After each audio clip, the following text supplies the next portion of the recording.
And share my screen.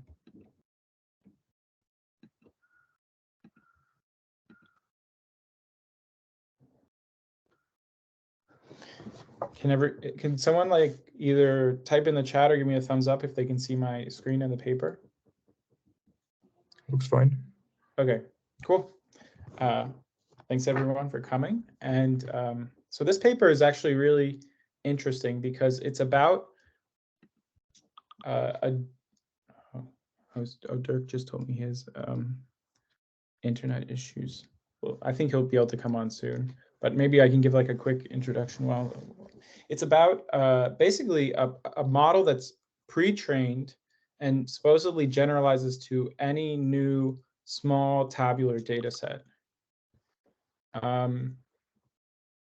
And the paper is, I think, really interesting because of that, because it means that like maybe in 5 years we'll be able to, if you have like a small tabular data set, you'll just load this model and apply your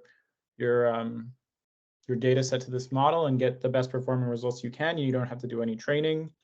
It would just be like almost like a service that you could query. Oh, cool. Here's Dirk. Can't hear you.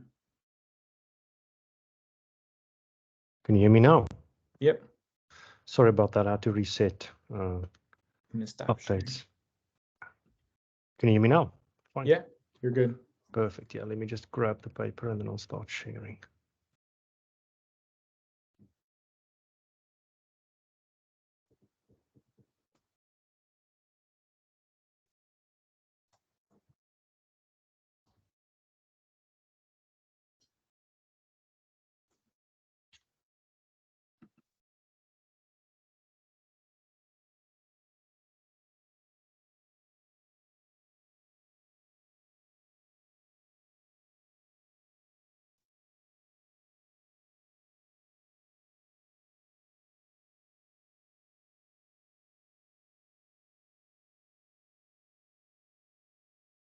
Can you see my screen?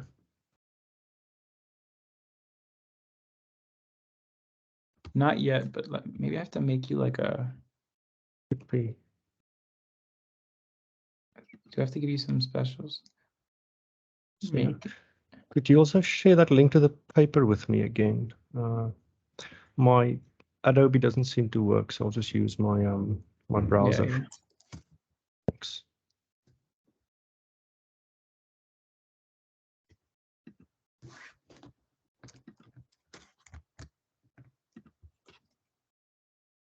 And then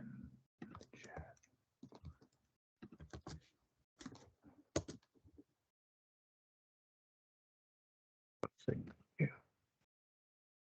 if I make you an attendee, maybe you can. Let's see. It might be that it will allow me to share the browser, but not the.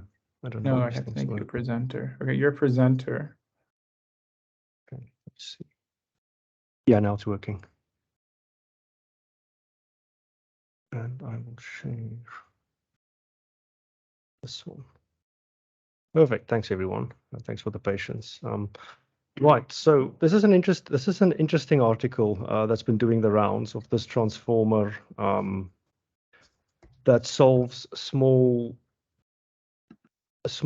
tabular classification problems in a second, which is quite an interesting one, I guess, for its speed and for what it appears to be solving.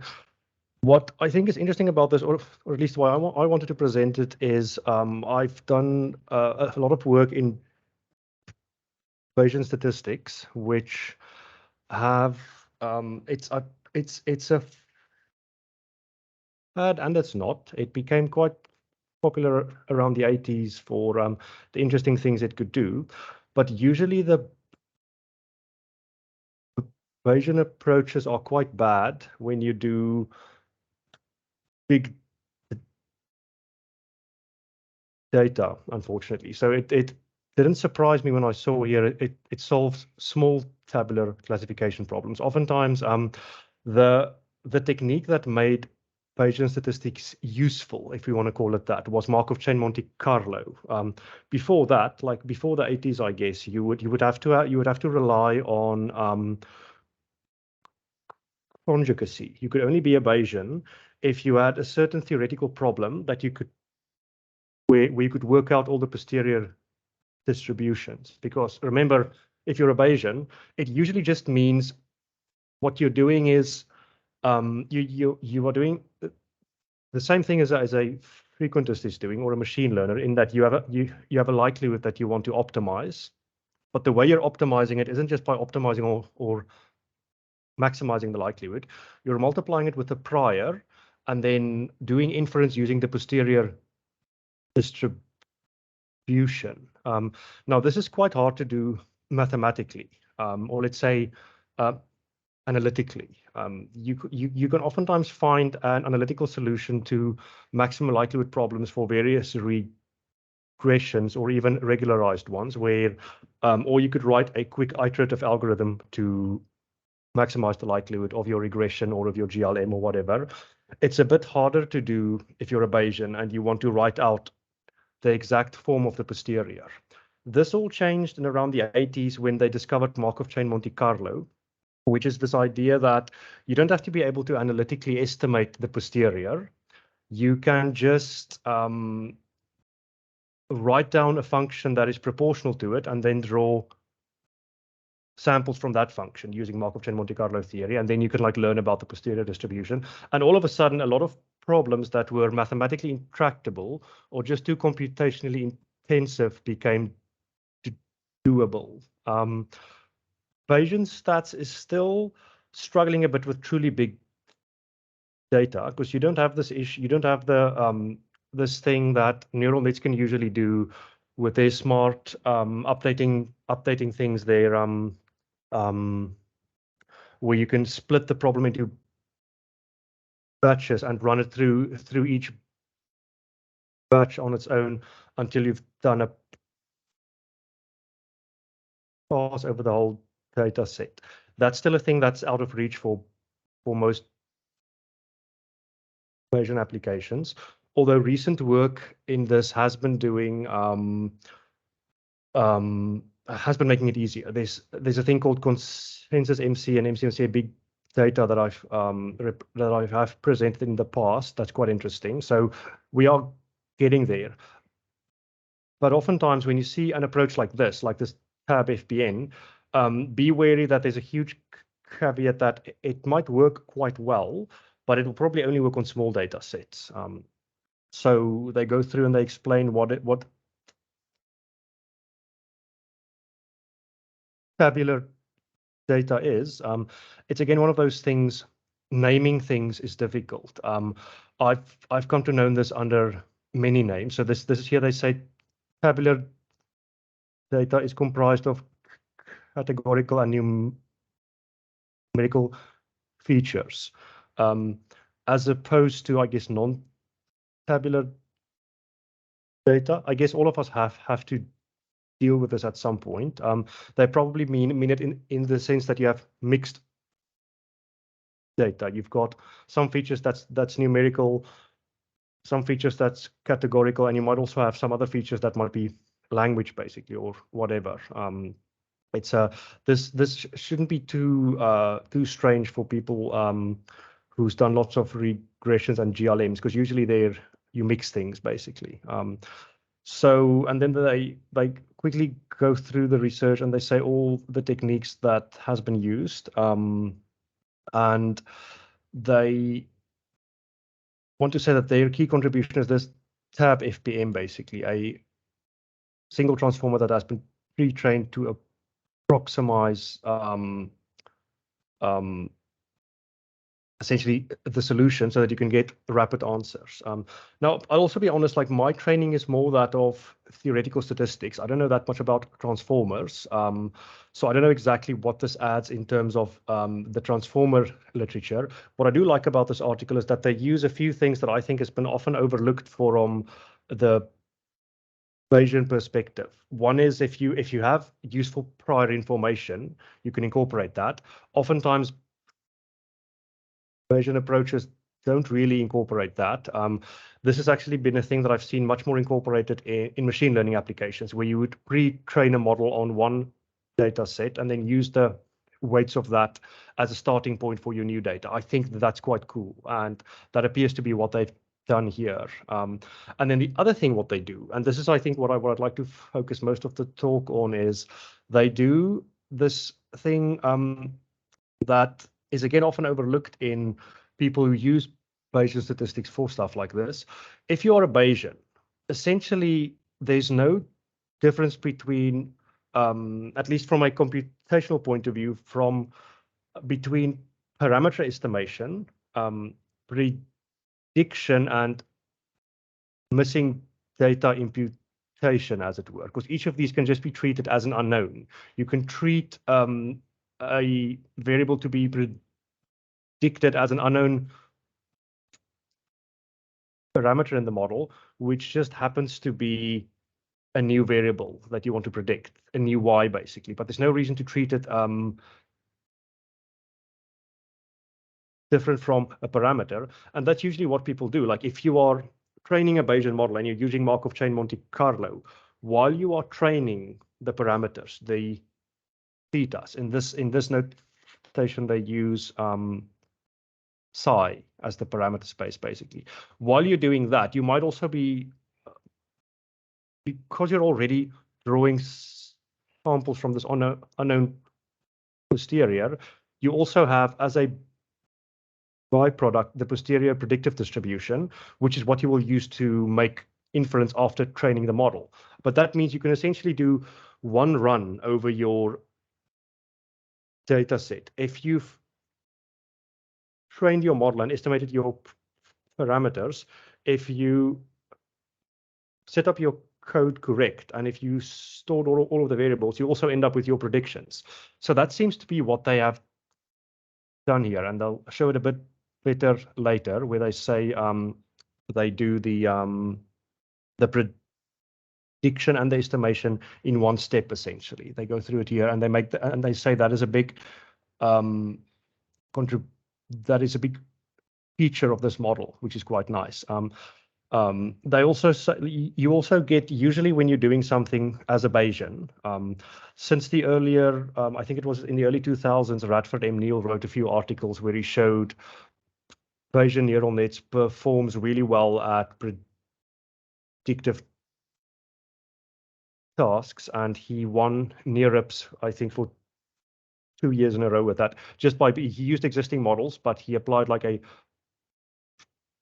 Bayesian interpretation of it, which essentially just meant he assumed priors on the unknown parameters, and that usually acts as a way to regularize them, and that protects you against overfitting, and you almost get protection against overfitting and model averaging for free. That's why I think it worked quite well. But again, it's quite hard to apply that to big data problems, because usually if you are a Bayesian, you have to use Markov chain Monte Carlo. So this is essentially the crux of the article, is the posterior predictive distribution for supervised learning, which is this way of writing the posterior, where you say, well, I want to predict new information, new y's, given my observed variables x, basically. Or here I think it's actually, they're quite confusing with the notation, because here they explain it as x test and then x train, or d train basically, and then they change notation here, which is quite confusing. But it essentially means that you include, usually you would have a testing set and a training set.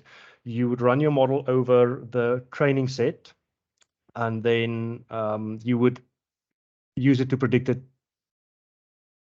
test set, basically. What they're doing here is quite a special thing. Let's see if I can annotate on the screen.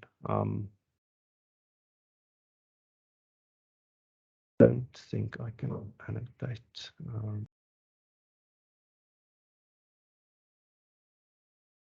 That should be fine. Maybe the line tool. There's the highlighting tool. Is it this one? Let me see. Oh, I can just use underline this one.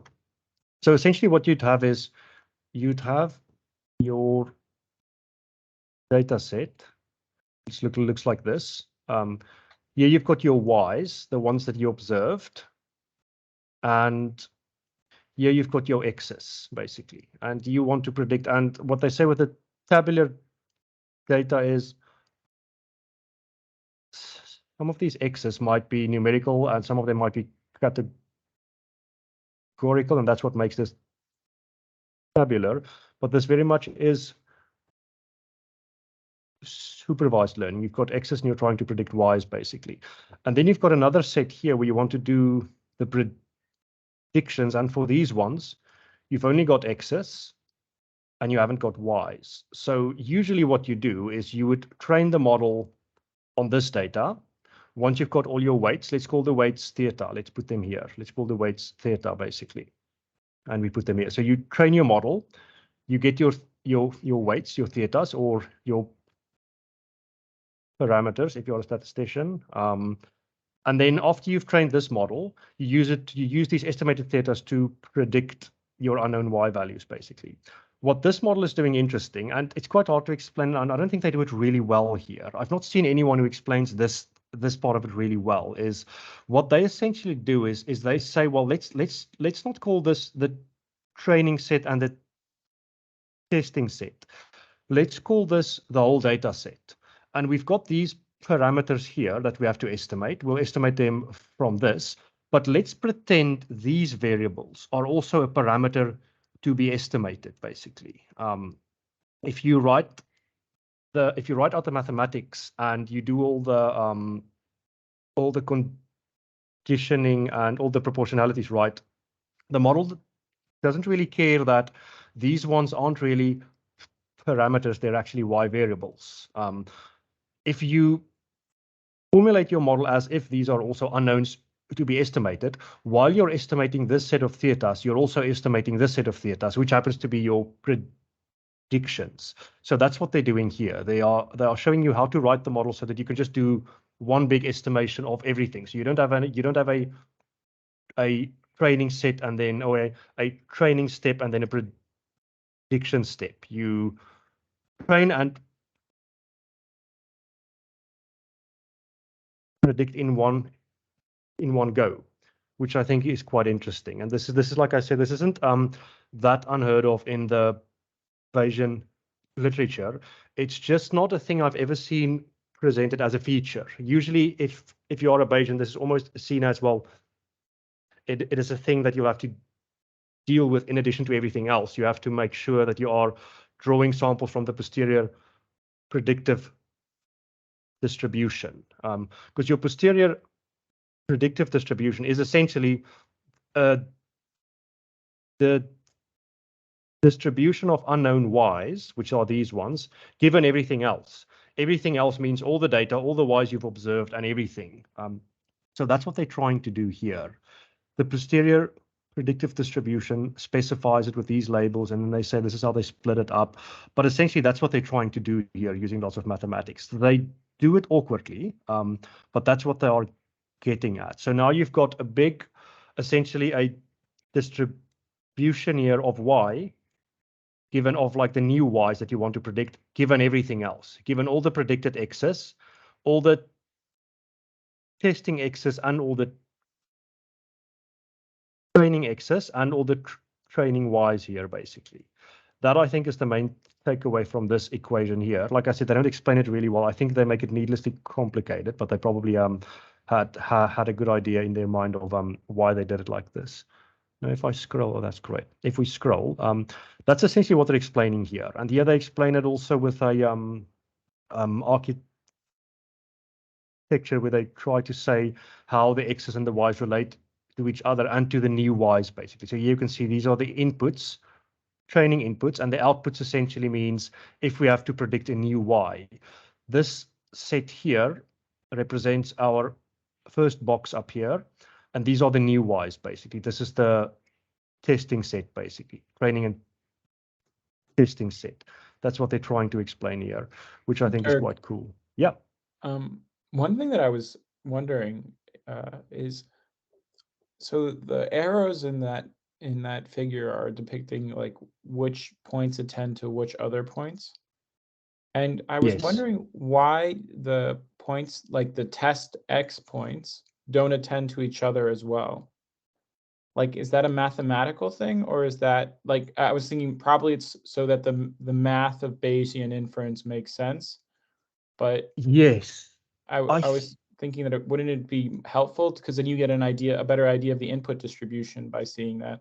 you do, yes. I think what's going on here is this is usually that let's call it the assumption that allows you to make the likelihood a bit easier. So usually you make some kind of an assumption of independence when you are writing out a distribution. If you've got 100 y's that you're observing, ignore the x's for now. If you've got 100 y's that you're observing, one way to write out these 100 y's is one gigantic distribution of y1 all the way to y100, basically. And then you can deal with this thing. But oftentimes you would make some kind of an assumption that given the parameters, the y's are independent. And that's what allows you to write out your likelihood as f of yi given the data like that. And then you've got y from, you've got this product going from 1 to 100, basically. So I think that's what's happening here. I think they've made some kind of an assumption there that they are related, but they are related in the parameter space, basically. So the x's are essentially conditionally independent given the parameters. That's quite well spotted, because that's also still one of the things you have to do if you want to be either a classical statistician or, in this case, a Bayesian, is you have to make some kind of a simplifying assumption that allows you to write down the likelihood. And oftentimes this assumption is quite implicit. You make the assumption and you write down the likelihood, or oftentimes you just write down the likelihood like this and you say, right, this is my likelihood, but you don't actually explain that this implies what this image here is showing. It implies that the x's affect each other, but not as extensive as you would have liked to. If you just throw all of this at a neural net, basically, it can learn all those interactions, basically. But I think that's what's happening here. I think they're making some kind of a independence assumption, or let's not call it an independence assumption. They're making some kind of a conditional independence assumption, and you can sort of also see it here. They're assuming conditional on the x's and the parameters. The new data is independent from the old data in that way, other than the parameters, which are these ones. So this is actually a big load-bearing assumption, I would guess. You'll have to see exactly what these things look like and how this if this psi, how do you pronounce that? Psi parameter, or is it a small theta? Or phi. Yeah, phi parameter, almost looks like a small theta. If that includes enough interactions for your liking, basically. So this is a big one, I think. Again, this is the thing that you are writing a lot of complicated mathematics to sort of gloss over the fact that you're making this quite hard assumption of conditional independence, basically. Luckily, as we'll see, it still works quite well. Now, then they go on. I have the architecture, right? So it's a transformer. And in a transformer, if I remember correctly, the order of the tokens does matter to some extent. Oh, right? interesting, yeah. We sort of... Arvid, so for this architecture, they remove the positional encodings. Okay. And so there's no indication of order, and attention doesn't use ordering in any way, like the attention mechanism. So it would have to use the position encodings. Okay, I see. That solves that. Yeah. So I'll be completely honest, this is the area where I'm quite woozy. I've not worked that hard on transformers, or that much on transformers, basically. So I don't know exactly how this relates to other transformers. I just know that when I saw this, the Bayesian architecture of this, I thought this is quite interesting, because it appears to be a mixture of two worlds, basically, where you're using this existing theory of transformers and making it Bayesian, and then using one of these things you usually get from a Bayesian model, whereas you can rapidly, I want to say rapidly, not rapidly train the model, but if you've trained the model, you've also managed to, you can do the training and the predicting in one step, which it's quite convenient for this kind of application. Whereas, like I said, you just treat you pretend your new y's are unknowns to be estimated. You don't have to assume a prior on them, because your prior on the new observations is essentially just the model you assume on the old observations, basically. Whatever you assume there. So if you assume that there's some normal error or whatever, that's what you use to make your new y's, which is quite magical. They explain a bit about the prior. Like I said, I'm not going to claim to understand this very well. They explain how they're going to, so this is, I guess, where the experts at encoders would understand it much better, because these are essentially the dependence structure here. So I don't really know how to whether this is a smart thing to be doing, or whether this is a regular thing to be doing, because as I said, I'm not an expert on transformers. So this is probably these aren't related to the transformer architecture here. So they're literally just like this is what this is. They like randomly sample a DAG, and there's two different like paradigms. One is the Bayesian neural network paradigm, and the other one is the structural causal model. Okay, I see. And that's how they create those synthetic data sets. Okay, I see. Okay, that makes sense. Yeah, I just want to make sure about that, because this is the areas where I'm a bit woozy. Yeah. Predictions, they define the prior. So these are the synthetic data sets they've created, and then the actual ones, and then they're essentially trying to see how quickly this will act as a black box model. Again, this is quite, I want to say, novel, because usually if you want to use a Bayesian model, you have to assume quite a rigorous structure on what you would think is the generative process that made your data. Here they're essentially saying we don't have to do that, but we can still be Bayesian, basically, which is, again, I would place this in the area of Bayesian nonparametrics, because you have some kind of process, but you don't have to assign a generative model on it. And then the interesting thing is then what they show here is they used all these, let's call them other black box algorithms, where you don't really have to worry about what you're inputting. Logistic regression, I think, doesn't really belong here, because this is just one where you say your y's are log it x beta, right? That's like a single layer perceptron. I don't really expect that one to perform very well here, but especially not for non-linear things like this, because as you can see here, logistic regression is very linear. So that's a bit of a, you probably include this one just to be rigorous, but I don't expect that one to do well, because it's literally just a linear one. The other ones are more interesting, ones that we know perform quite well, like nearest neighbors. Gaussian processes are usually quite good at this thing, but they overfit easily. Gaussian processes, that's a problem with them. Decision trees, again, usually a very good way to get, well, not decision trees, but some kind of mixture of them. Random forests usually do very well at predicting these things without knowing what the process is. And then here, as you'll see, like this one seems to be nice because it's quite non-linear, and it looks to be doing all the right things. Like if you ask the human to draw some things around this, especially the areas where you have uncertainty, it seems to be making quite reasonable assumptions. Whereas the decision tree, obviously, it's not making very reasonable assumptions at all. Logistic regression isn't making very reasonable assumptions because it's completely linear.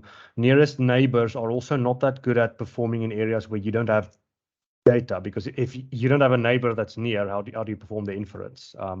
So this is, I guess, an interesting one where it shows properly well-defined Bayesian models are usually quite good at inferring in areas where there's lots of uncertainty, right? This is why people like to do Bayesian optimization, because it's a cheaper way or a smarter way to explore a function where you have great uncertainty, and that's expensive to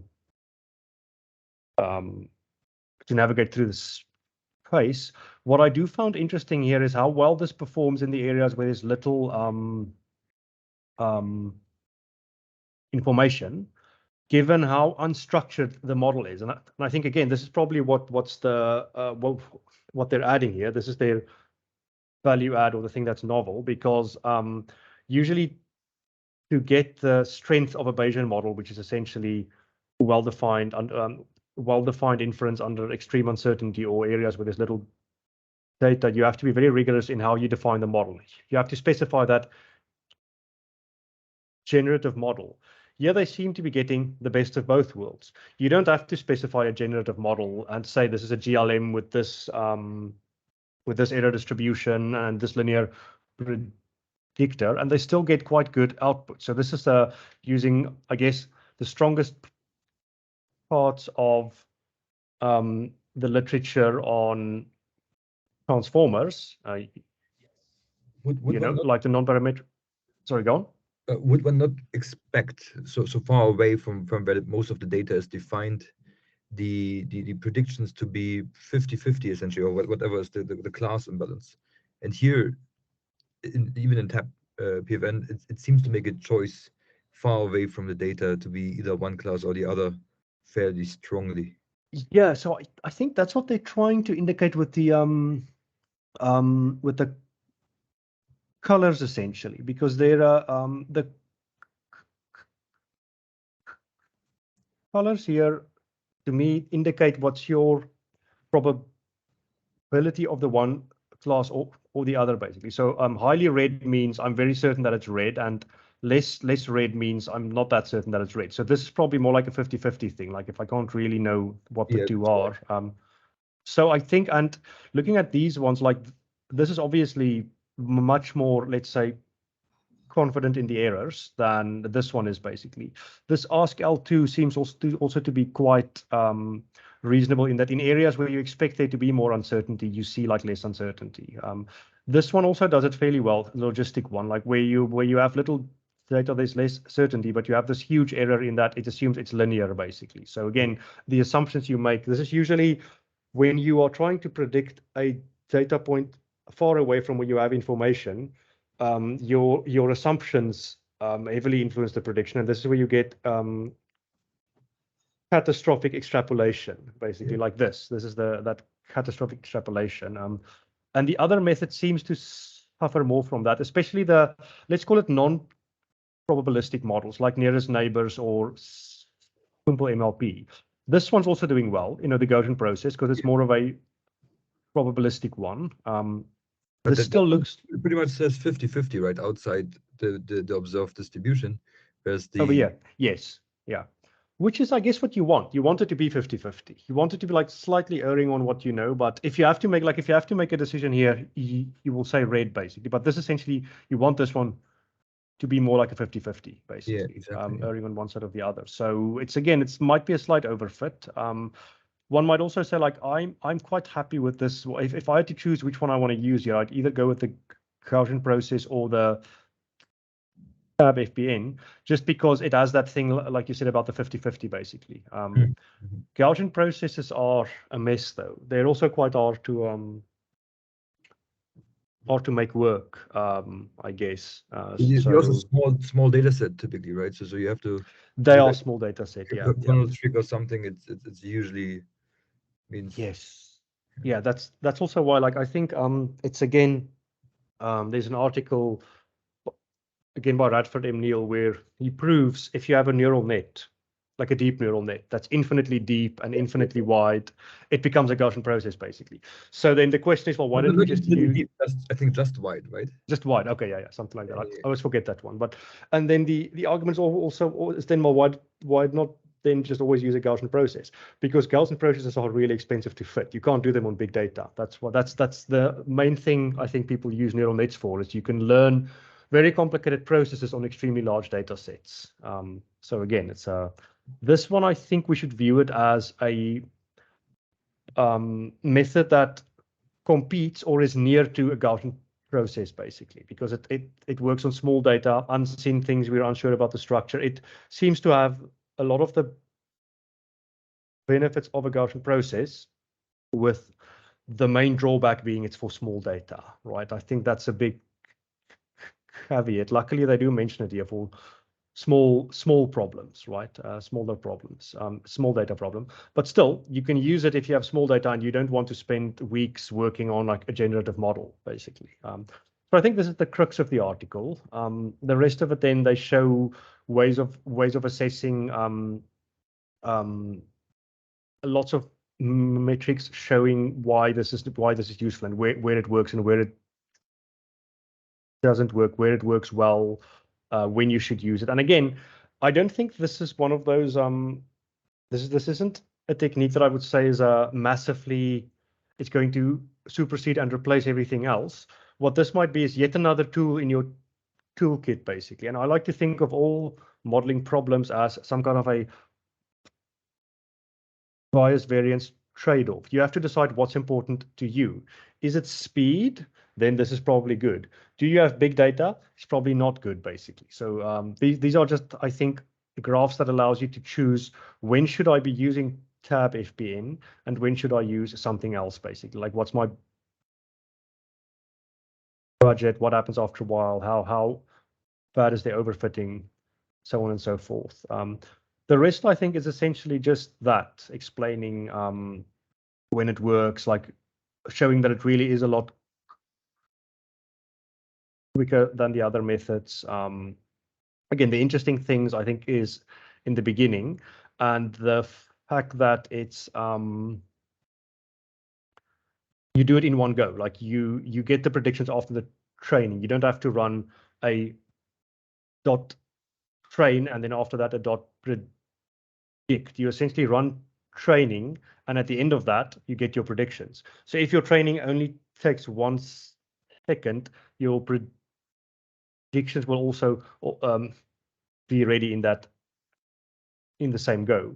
So this might be quite useful for online things that has to make decisions, or let's call it, I think this will be quite useful if you have to make rapid decisions in areas where you've got tabular information, but a lot of your variables, a lot of your Ys might be missing, basically. So if you have to have some online system that has to read in a lot of information and make a quick decision under missing data issues, I think this will be really useful there because it's so quick and rapid, and you can essentially hit everything in one go.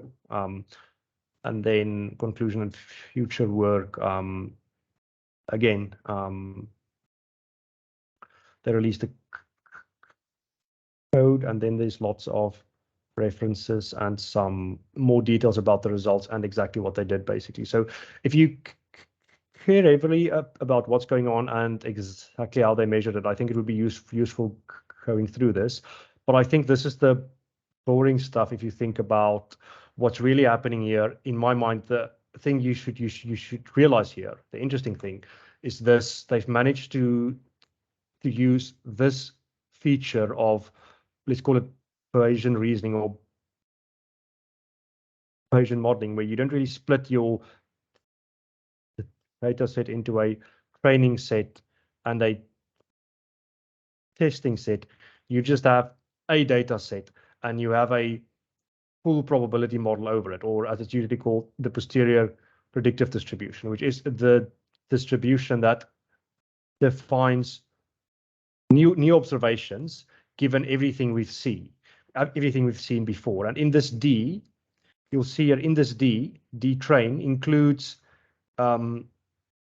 X's and Y's. So this essentially includes my Y training, and this is my Y testing, basically. That I think is the magical thing. And I've never seen an article that uses this as a feature. I've always thought of this as a sort of a bug of doing Bayesian statistics, in that, well, if you define a model and you're estimating the parameters, even if you don't specify your posterior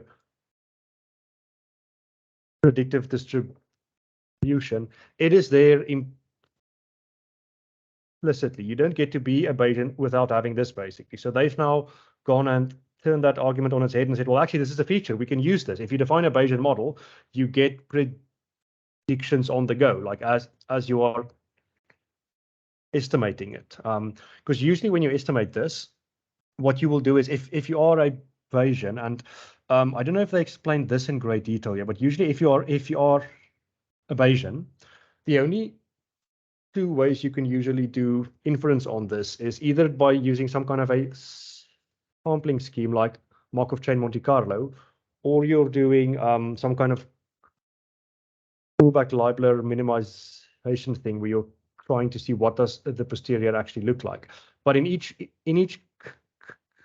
case, for each algorithm, you have this thing where if you are updating these parameters, if you're updating the unknown parameters in the model, you might as well also do these unknown ones in the model, these unknowns which just happen to be new observations, basically.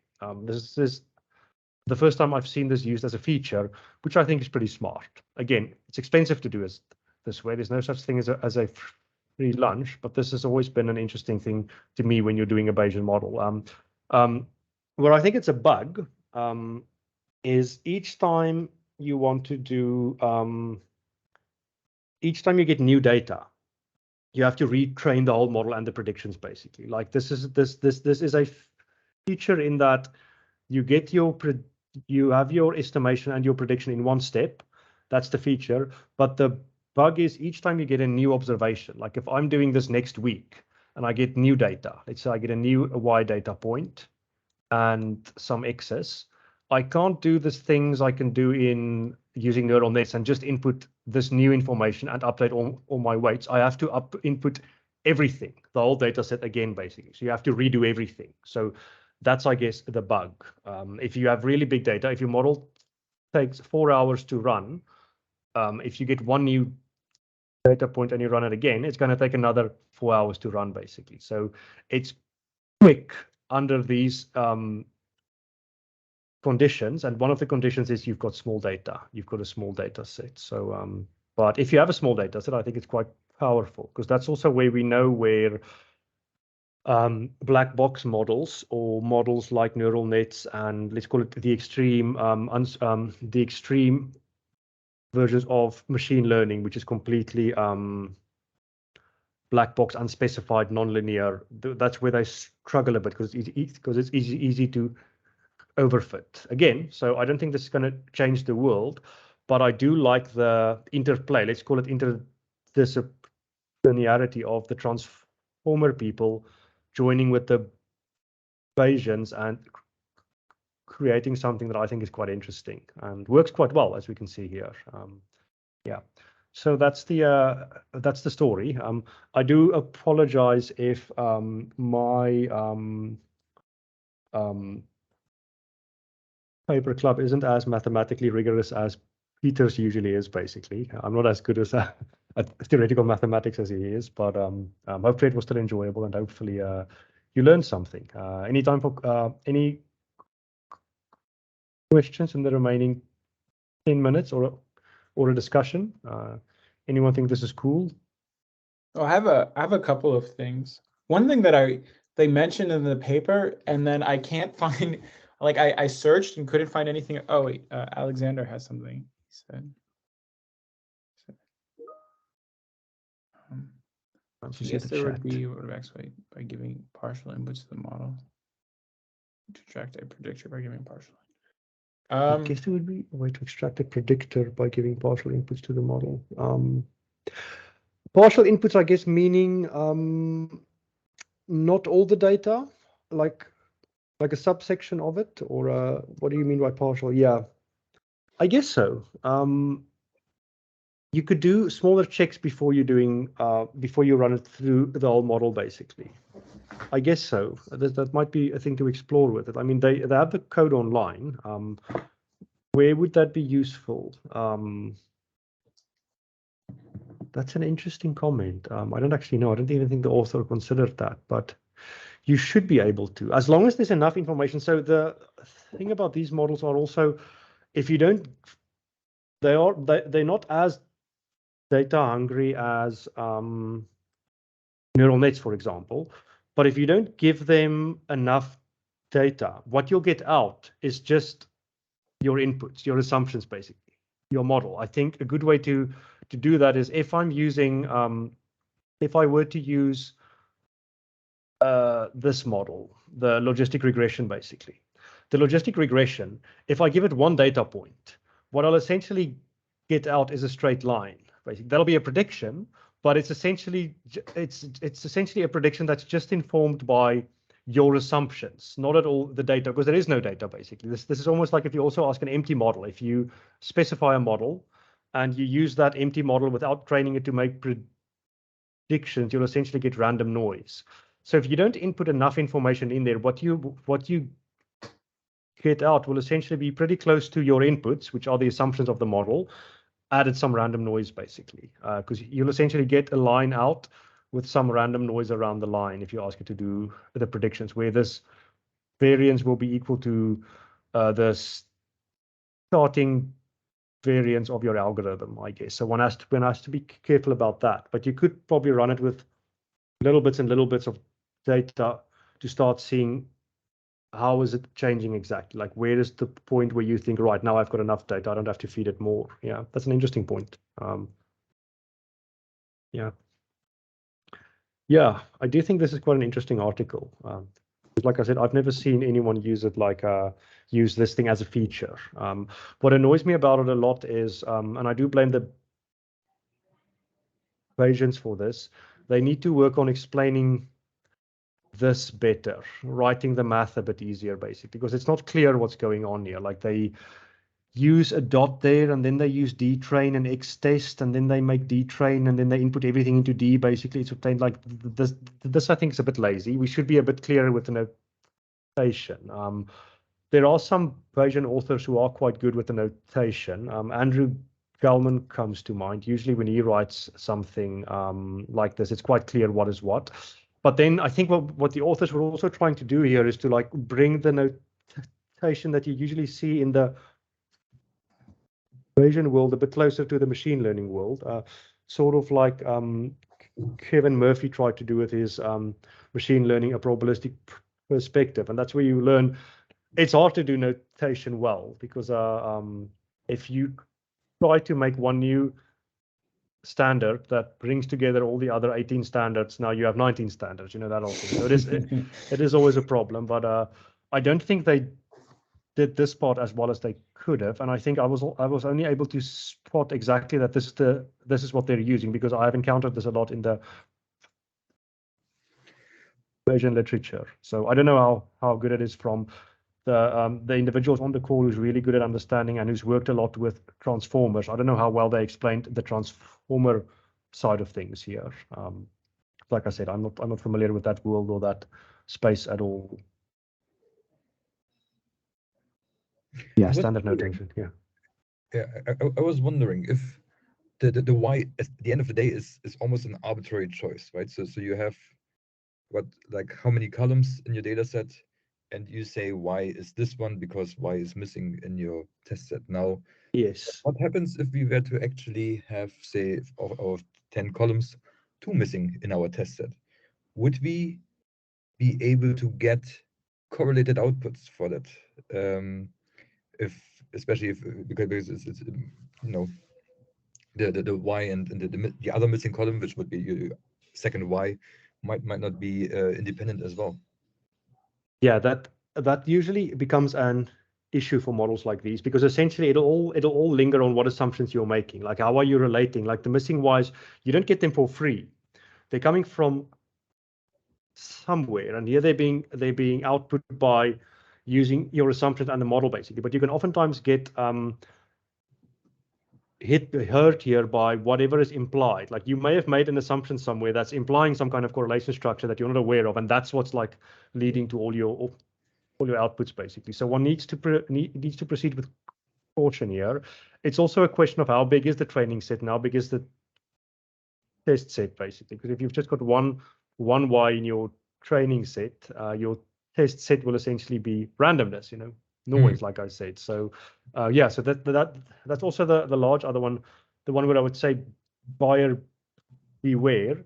You are essentially estimating y's using whatever assumption you made on them, basically, whether you made that assumption explicitly or implicitly. In generative models, it's a lot easier to see where are the missing y's or the new predictions coming from.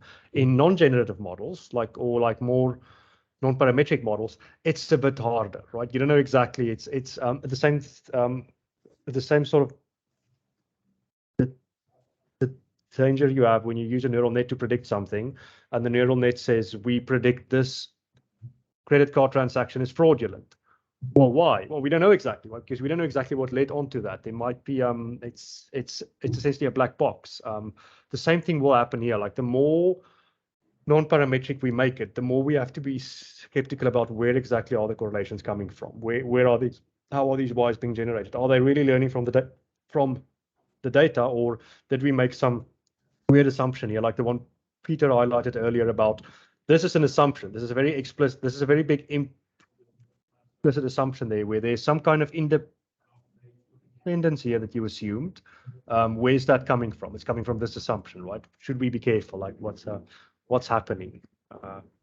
It's also that because the loss that is being used for the training, when one uses Y specifically, right? So one sort of singles Y out, and I think that sort of this choice sort of couples the different data points with each other via this Y. But I would be surprised if one could not find alternative ways of doing that might have other properties, which might be quite. Yeah, I agree. Yes, yeah. That's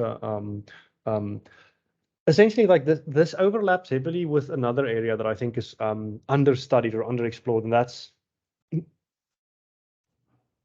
missing data, right? Because if you think about it, missing data is just prediction, right? It's when you need to predict, but you don't really care about the predictions. So it's the same things I think might be interesting there, because this is essentially just treating missing or new observations as missing and then drawing them from the posterior predictive distribution, right? And partial information, yeah.